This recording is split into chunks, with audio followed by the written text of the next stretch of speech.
नमस्कार, निकिताच किचनमध्ये आपले खूप खूप स्वागत आहे। आज आपण बघणार आहोत टम्म फुगलेली आणि मऊ लुसलुशीत अशी पुरणपोळी कशी बनवायची ती। तर नक्की या ओळीला ट्राय करून बघा, खूप छान अशी होते।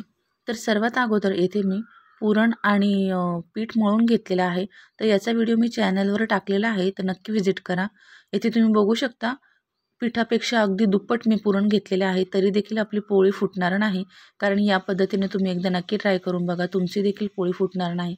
आता पिठाला आपल्याला असे खोलगट तयार करून घ्यायचे आहे, जेणेकरून पुरण यामध्ये व्यवस्थित बसेल।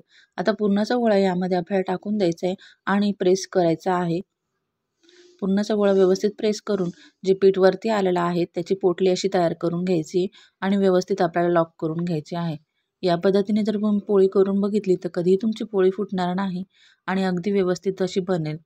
तर आता हे पुरण आपल्याला व्यवस्थित सर्व साईडने स्प्रेड करण्याकरिता याला पीठ लावून घ्यायचे आणि अशा प्रकारे करून घ्यायचं आहे, जेणेकरून सर्व साईडला पुरण पसरेल। आता याला आपल्याला पीठ लावून पोळी छान अशी लाटून घ्यायची आहे। लक्षात ठेवा, पोळी लाटताना कधीही त्याला जास्त प्रेस करायचे नाही, अगदी वरच्यावर हलक्या हाताने पोळी लाटायची आहे। असे केल्यामुळे पोळी छान फुलते आणि अगदी मऊ लुसलुशीत बनते। तुम्ही जर जड हाताने किंवा जास्त प्रेस करून पोळी लाटली तर ती कधीही पोळी फुलणार नाही आणि मऊ लुसलुशीत अशी बनणार नाही।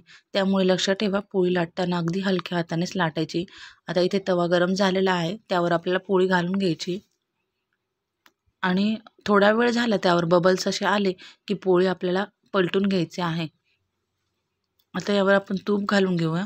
तूप किंवा तेल दोन्ही तुम्ही घालू शकता।